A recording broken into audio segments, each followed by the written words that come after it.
தாவேக்கவில் இணைந்த மாற்றுக் கட்சியினரை சந்திக்க பனையூர் அலுவலகத்திற்கு வருகை தந்த முதல்வர் விஜய் பட்டு வேட்டி மற்றும் சட்டை அணிந்திருந்தார்.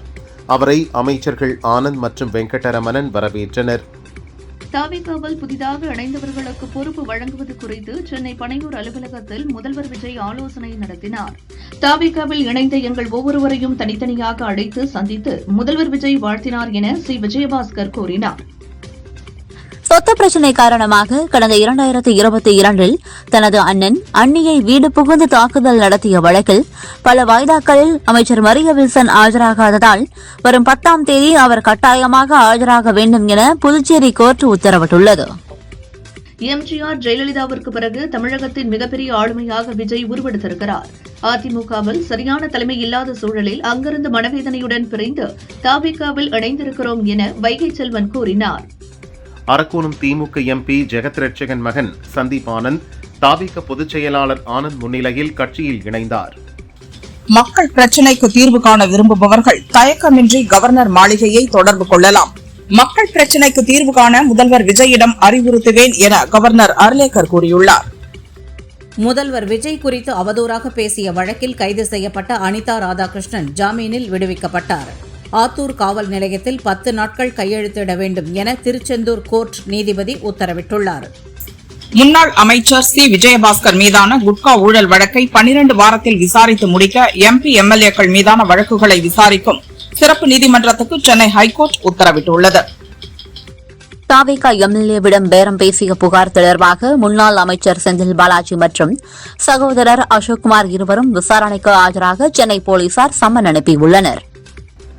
தாவேக எம்எல்ஏவிடம் குதிரை பேரத்தில் ஈடுபட்டதாக எழுந்த புகாரில் தலைமறைவாக உள்ள திமுக எம்எல்ஏ செந்தில் பாலாஜி, அவரது தம்பி அசோக்குமார் ஆகியோர் வெளிநாடு தப்பிச் செல்லாமல் தடுக்க போலீசார் லுக் அவுட் நோட்டீஸ் பிறப்பித்துள்ளனர். முன்னாள் அமைச்சர் செந்தில் பாலாஜி மற்றும் அவரது சகோதரர் அசோக் தொடர்ந்து தலைமறைவாக உள்ளனர். கரூர், சென்னை, பெங்களூர் உள்ளிட்ட 5 நகரங்களில் சென்னை போலீசார் 5வது நாளாக தேடி வருகின்றனர். எடப்பாடி பழனிசாமி நடத்தி வருவது ஒரு கார்ப்பரேட் கம்பெனி. மகன் உட்பட சிலரின் கருத்தை கேட்டு கட்சியை நடத்துவதால் தான் பலரும் ராஜினாமா செய்ததாக அமைச்சர் செங்கோட்டையன் கூறியுள்ளார். அனிதா ராதாகிருஷ்ணன் போன்றவர்கள் வந்துதான் எங்கள் கட்சியையோ ஆட்சியையோ காப்பாற்ற வேண்டும் என்ற நிலை இல்லை என அமைச்சர் செங்கோட்டையன் பேசினார். திமுக, அதிமுக கட்சிகள் 70 ஆண்டுகளில் செய்யாததை நாங்கள் ஓராண்டில் செய்து முடித்து விடுவோம் என அமைச்சர் நிர்மல்குமார் கூறினார். சொத்து பிரச்சினை காரணமாக கடந்த 2022 தனது அண்ணன் அண்ணியை வீடு புகுந்து தாக்குதல் நடத்திய வழக்கில் பல வாய்தாக்களில் அமைச்சர் மரிய வில்சன் ஆஜராகாததால் வரும் 10ஆம் தேதி அவர் கட்டாயமாக ஆஜராக வேண்டும் என புதுச்சேரி கோர்ட் உத்தரவிட்டுள்ளது. சோதனைகள் நமக்கென்ன புதிதா, அந்த நெருப்பாறுகளை நீந்தி கடப்போம் வா என்று கம்பீரமாய் எழுந்து நிற்கும் கற்கோட்டையான அறிவாலயத்தின் வாயில் தினமும் வரவேற்கிறது. மீண்டும் வருவோம் என தொண்டர்களுக்கு ஸ்டாலின் கடிதம் எழுதியுள்ளார். பேரன் இன்ப நிதியின் பட்டமளிப்பு விழாவில் பங்கேற்க மனைவி மற்றும் மகன் உதயநிதியுடன் திமுக தலைவர் ஸ்டாலின் லண்டன் புறப்பட்டார். சென்னை விமான நிலையம் வந்த ஸ்டாலினை TR Balu, KN Nehru, R ராசா உள்ளிட்ட திமுக நிர்வாகிகளும் தொண்டர்களும் வழி அனுப்பி வைத்தனர். 2 வார பயணமாக இன்று வெளிநாடு செல்வதாக திமுக தலைவர் ஸ்டாலின் கூறியுள்ளார். வெளிநாட்டில் இருந்தாலும் அறிவாலயத்தில்தான் என் மனம் இருக்கும் என்றார். தாவேக வெளிப்படையாகவே குதிரை பேரத்தில் ஈடுபட்டு வருவதாகவும் அனிதா ராதாகிருஷ்ணனை கைது செய்து போலீசார் மிரட்டுவதாகவும் கவர்னர் ஆர்லேக்கரிடம் திமுகவினர் புகார் மனு அளித்தனர். குதிரை பேரம் விவகாரம் தொடர்பாக அதிமுக கொறடா அக்ரி கிருஷ்ணமூர்த்தி, MP இன்பதுரை உள்ளிட்ட நிர்வாகிகள் கவர்னர் அர்லேக்கரை நேரில் சந்தித்து புகார் மனு அளித்தனர். அரக்கோணம் திமுக எம்பி ஜெகத் ரட்சகன் மகன் சந்தீப் ஆனந்த் தாவேக பொதுச் செயலாளர் ஆனந்த் முன்னிலையில் கட்சியில் இணைந்தார். அரசியல் அகதிகளுக்கு அடைக்கலம் கொடுத்து அமைச்சர் பதவி வழங்குவது அதிமுகவை அபகரிக்கும் ரகசிய திட்டம் என முன்னாள் அமைச்சர் உதயகுமார் கூறியுள்ளார். அதிகார ஆசைக்காக கட்சியை விட்டு செல்வோர் தொண்டர்களின் உணர்வுகளை புண்படுத்துவதாக தெரிவித்துள்ளார். குதிரை பேரம் மூலம் அதிமுக MLA-க்களை ராஜினாமா செய்ய வைத்துள்ளனர். பொதுச் செயலாளர் பழனிசாமியின் வழிகாட்டுதல்படி கவர்னரிடம் புகார் அளித்துள்ளோம் என அதிமுக கொறடா அக்ரி கிருஷ்ணமூர்த்தி தெரிவித்தார். தாவேகா ஆட்சியில் கஞ்சா புழக்கம் கட்டுப்பாடின்றி பெருகியுள்ளது. குற்றவாளிகளுக்கு சட்டத்தின் மீது பயமே இல்லாமல் போயுள்ளது. போதைப்பொருள் புழக்கத்தை இரும்புகரம் கொண்டு ஒடுக்க அரசு நடவடிக்கை எடுக்க வேண்டும் என நயினார் நாகேந்திரன் வலியுறுத்தியுள்ளார். அரசு வழக்கறிஞர்களாக நியமிக்க சொந்த கட்சி நிர்வாகிகளிடமே பணம் வசூலிப்பதாக புகார்கள் வருகிறது. ஊழலை ஒழிப்போம் என முதல்வர் விஜய் சொன்ன தூய அரசியல் இதுதானா என டிடிவி தினகரன் கேள்வி எழுப்பியுள்ளார்.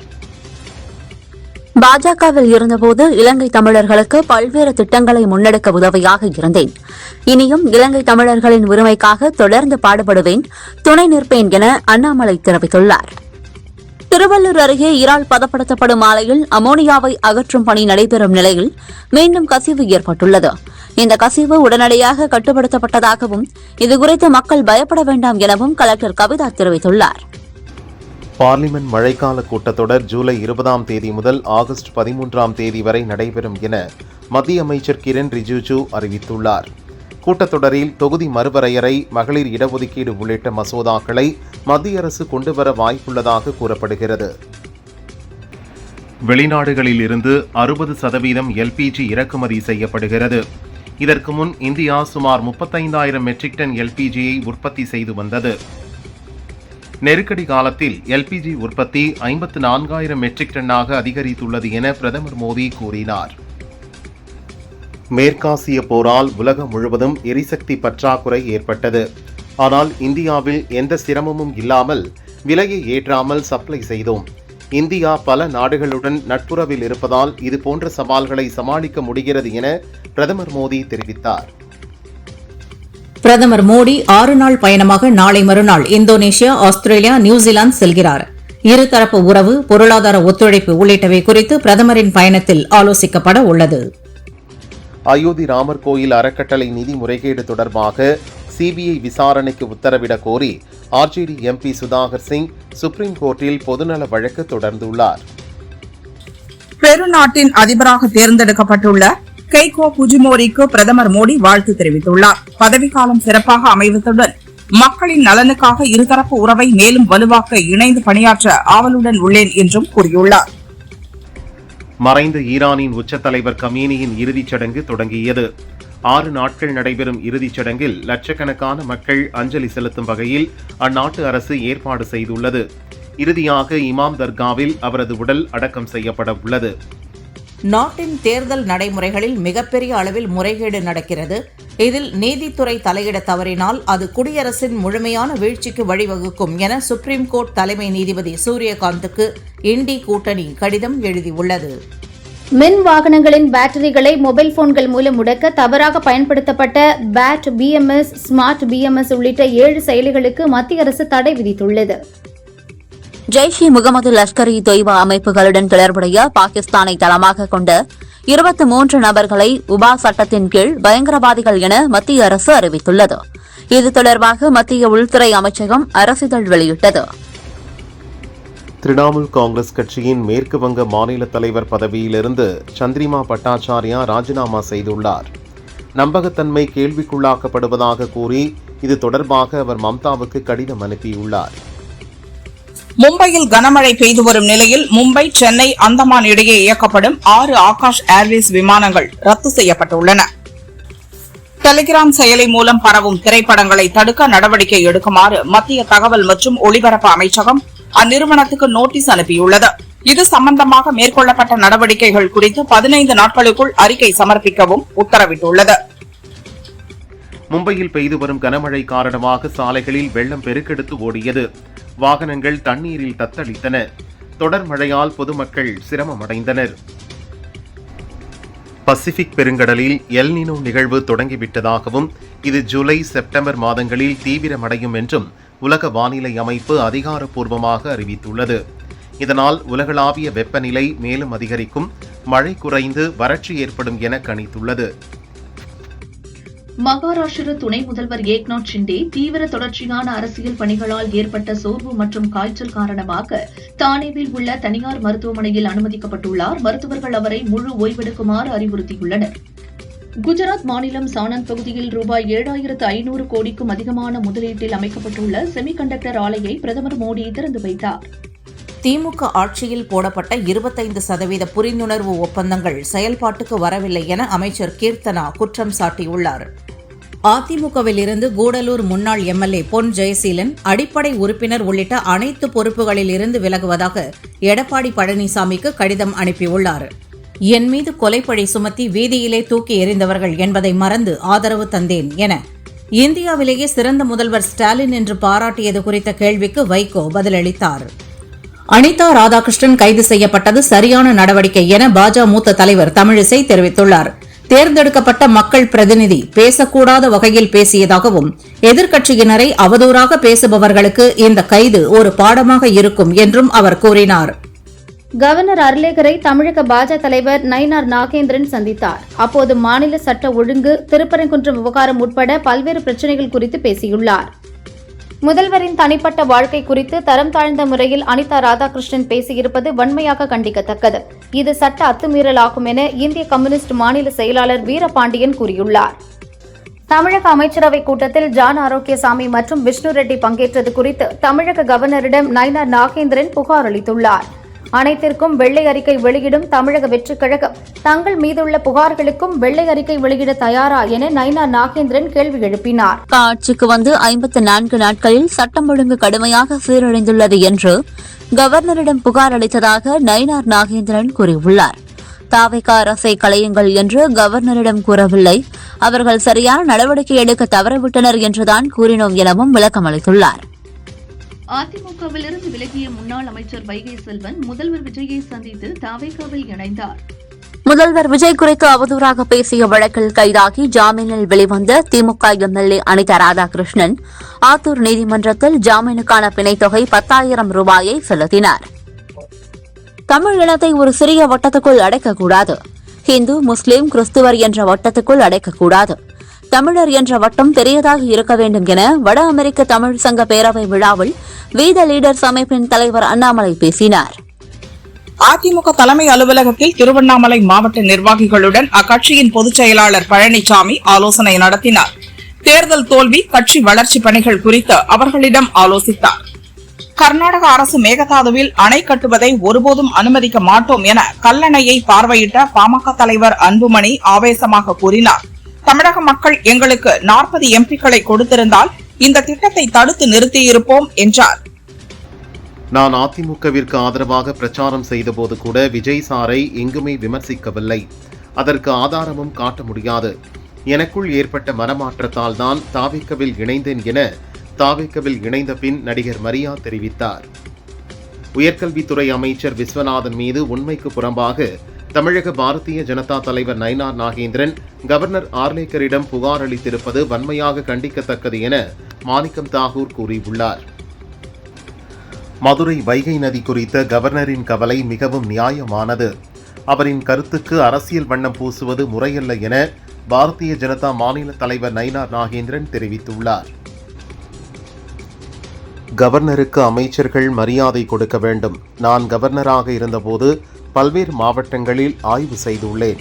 அதில் எந்த தவறும் இல்லை என பாரதிய ஜனதா மூத்த தலைவர் தமிழிசை தெரிவித்துள்ளார். நான் முதல்வராவதற்காக அரசியலுக்கு வரவில்லை. அந்த தொகுதியை நீங்கள் தரும்போது பார்த்துக் கொள்ளலாம் என மக்கள் நீதி மய்யம் தலைவர் கமல்ஹாசன் தெரிவித்தார். அரசியல்வாதி மோசமாக லஞ்சம் வாங்கினார் என்றால் அதில் உங்களுக்கும் பங்கு உள்ளது. நீங்கள் அரசியலை புரிந்து கொள்ளவில்லை என்றால் நாடு முழுவதும் கரப்பான் பூச்சி தொல்லை அதிகரிக்கும் என கமல்ஹாசன் கூறினார். மேகதாது அணை விவகாரத்தில் தமிழக அரசு அனைத்துக் கட்சி கூட்டத்தை நடத்த வேண்டும் என பாமக தலைவர் அன்புமணி வலியுறுத்தியுள்ளார். தமிழகத்தில் கோவை, நீலகிரி, கன்னியாகுமரி ஆகிய 3 மாவட்டங்களில் இன்று இடி, மின்னல் மற்றும் பலத்த காற்றுடன் கனமழை பெய்யும் என சென்னை வானிலை மையம் தெரிவித்துள்ளது. தமிழகம் முழுவதும் ஆசிரியர்களுக்கான தகுதி தேர்வு இன்றும் நாளையும் நடைபெறவுள்ளது. 222 மையங்களில் நடக்கிறது. காலை 10 மணிக்கு தேர்வு தொடங்கியது. 61,386 பேர் தேர்வு எழுதுகின்றனர். சென்னை கடற்கரை, தாம்பரம் இடையே நாளை மற்றும் 12ஆம் தேதிகளில் சீரமைப்பு பணிகள் நடைபெறுவதால் சென்னை கடற்கரை, தாம்பரம், செங்கல்பட்டு இடையே இயக்கப்படும் 41 புறநகர் ரயில்கள் சேவை ரத்து செய்யப்படுகிறது.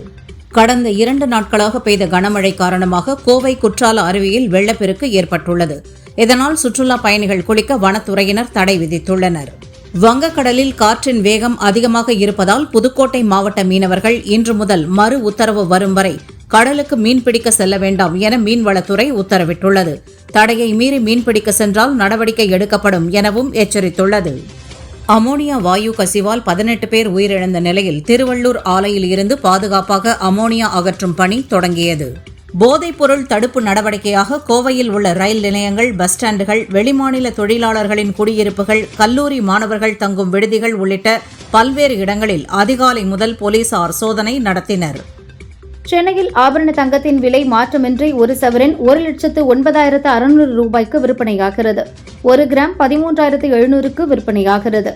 வெள்ளி விலையும் மாற்றமின்றி 1 கிராம் 260 ரூபாய்க்கு விற்பனையாகிறது. தமிழக டிஜிபி மகேஷ்குமார் அகர்வால் மனைவியுடன் வந்து திருவொற்றியூர் தியாகராஜ சுவாமி வடிவுடையம்மன் கோவிலில் சுவாமி தரிசனம் செய்தார். பின்னர் கோசாலையில் உள்ள பசுக்களுக்கு அகத்திக்கீரை கொடுத்தார். பட்டா மாறுதல் செய்ய சார்பதிவாளர் வட்டாட்சியர் அலுவலகத்திற்கு அலைந்து வரும் நிலையில் இணைய வழி உட்பிரிவில்லாத தானியங்கி பட்டா மாறுதல் சேவை எளிமைப்படுத்தப்படுவதாக தமிழக அரசு அறிவித்துள்ளது. திருவாரூர் அருகே குட்கா விற்பனையாளரிடம் லஞ்சம் பெற்றதாக குடவாசல் தனிப்படை தலைமை காவலர் மனோகரன் மற்றும் நன்னிலம் தலைமை காவலர் பாரதிராஜா ஆகிய இருவரும் சஸ்பெண்ட் செய்யப்பட்டுள்ளனர். நெல்லையில் தந்தை மற்றும் 5 வயது மகனை கொலை செய்த வழக்கு தொடர்பாக மகேந்திரன், குமார், முத்துச்செல்வன் ஆகிய 3 பேரை போலீசார் கைது செய்தனர். திருநெல்வேலி மாநகராட்சியில் சொத்து வரி வசூல் செய்ததில் போலி ரசீது மூலம் பண மோசடியில் ஈடுபட்ட பில் கலெக்டர் ராமகிருஷ்ணன் சஸ்பெண்ட் செய்யப்பட்டார். தென்காசி மாவட்ட மேற்கு தொடர்ச்சி மலைப்பகுதிகளில் பெய்து வரும் தொடர் மழை காரணமாக குற்றால அருவிகளில் குளிக்க தடை விதிக்கப்பட்டது. ஃபிஃபா கால்பந்து உலகக்கோப்பை பெனால்டி ஷூட் அவுட்டில் தோல்வியடைந்து தொடரிலிருந்து ஜெர்மனி வெளியேறியதால் அந்த அணியின் பயிற்சியாளர் பொறுப்பிலிருந்து ஜூலியன் நாகல்ஸ்மான் விலகியுள்ளார். பாகிஸ்தானின் இஸ்லாமாபாத்தில் நடந்த தற்கொலைப்படை தாக்குதலில் துணை ராணுவ படையினர் 30 பேர் உயிரிழந்தனர். இந்த தாக்குதலுக்கு பலூச் விடுதலை ராணுவம் என்ற அமைப்பு பொறுப்பேற்றுள்ளது. ஈரான் பேச்சுவார்த்தை குழுவில் உள்ள அந்நாட்டு சபாநாயகர் மற்றும் வெளியுறவுத்துறை அமைச்சரை கொல்ல இஸ்ரேல் சதித்திட்டம் தீட்டியதாக அமெரிக்க பத்திரிகை வெளியிட்டுள்ள செய்தி பொய்யானது என இஸ்ரேல் பிரதமர் நெதன்யாகு அலுவலகம் விளக்கம் அளித்துள்ளது. ஜப்பானுக்கு 7 ஆண்டுகளுக்கு பிறகு மீண்டும் எண்ணெய் விற்பனை செய்வது குறித்து பேச்சுவார்த்தையை ஈரான் தொடங்கியுள்ளது. கமல் தயாரிப்பில் ரஜினி, சிம்ரன் நடிக்கும் தர்மன் படம் துவங்கியுள்ளது. படம் பற்றி இயக்குனர் அஸ்வத் மாரிமுத்து விழா ஒன்றில் பேசியதாவது: தர்மன் ஸ்பெஷலான ஒரு படம், தமிழ் மற்றும் இந்தியன் ஆடியன்ஸிற்கு ஏற்றதாகவும் ரசிகர்களை எல்லா வகையிலும் திருப்திப்படுத்தும் ஸ்டைலிஷான படமாகவும் இருக்கும். நிறைய இயக்குனர்களுக்கு ரஜினி படம் இயக்க வேண்டும் என்று கனவு இருக்கும். அந்த கனவு எனக்கும் நிறைவேறியிருக்கு. அத்துடன் நிறைய பொறுப்பும் கடமையும் இருக்கிறது. நிச்சயம் தர்மன் பிளாஸ்டாக இருக்கும் என்றார். ஆர். கிஷோர்குமார் இயக்கத்தில் யோகி பாபு 11 வேடங்களில் நடிக்கும் பேன் இந்தியா படம் காமெடி, ஆக்ஷன், த்ரில்லர் ஜானரில் உருவாகிறது. இதில் அதித்தி ரவி, ரெடின் கிங்ஸ்லி, VTV கணேஷ் உள்ளிட்டோர் நடிக்கின்றனர். இயக்குனர் கூறுகையில், ஒரு ராணுவ ஹெலிகாப்டர் விபத்தில் சிக்குகிறது. அதன் பிளாக் பாக்ஸை தேடும் பயணம்தான் இந்த திரைப்படத்தின் கதை. நாயகன் முதல் வில்லன் வரை 11 பாத்திரங்களை ஏற்று யோகி பாபு நடிக்கிறார். இதில் இரட்டையர் வேடமும் அடங்கும் என்றார். பேட்ட படத்திற்கு பின் மீண்டும் ரஜினியுடன் தர்மன் படத்தில் நடிக்கும் சிம்ரன் கூறியதாவது: சில கனவுகள் நனவாக சரியான நேரம் அமையணும். ரஜினியுடன் நடிக்கணும் என்பது பேட்ட படத்தில் நிறைவேறியது. அது சிறிய வேடம் என்றாலும் மறக்க முடியாதது.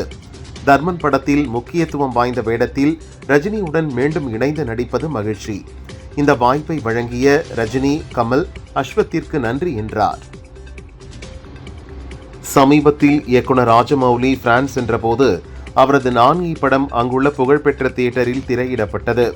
அவரை கௌரவிக்கும் விதமாக அந்த தியேட்டரில் அவர் பெயர் பொறித்த நிரந்தர இருக்கை ஒன்றும் ஒதுக்கப்பட்டது. இப்போது பிரான்சின் புகழ்பெற்ற இன்ஸ்டிடியூட் லூமியர் அருங்காட்சியகத்தில் உலக சினிமா ஜாம்பவான்களான Quentin Tarantino, Martin Scorsese, Clint Eastwood உள்ளிட்டவர்களின் பெயர்களுடன் இவரது பெயரும் பொறிக்கப்பட்டுள்ளது. வார்த்தைகளால் விவரிக்க முடியவில்லை நன்றி என ராஜமௌலி தெரிவித்துள்ளார். முதல்வர் விஜய் நடித்த கடைசி படமான ஜனநாயகன் தணிக்கை சான்றிதழ் பிரச்சினையால் வெளியாகவில்லை. சமீபத்தில் தமிழக அரசின் டில்லி பிரதிநிதியாக இந்த பட தயாரிப்பாளரான வெங்கட் நாராயணா நியமிக்கப்பட்டார். தற்போது இந்த படத்திற்கு தணிக்கையில் ஏ சான்றிதழ் கிடைத்துள்ளது. வன்முறை, ஆபாசமான காட்சிகள் என 13 இடங்களில் கட் கொடுத்துள்ளனர். 43 நொடிகள் வெட்டப்பட்டுள்ளது. படத்தின் நீளம் 3 மணி நேரமாக உள்ளது. இம்மாதம் ஜூலை 23 அல்லது 31 படம் வெளியாக வாய்ப்புள்ளது.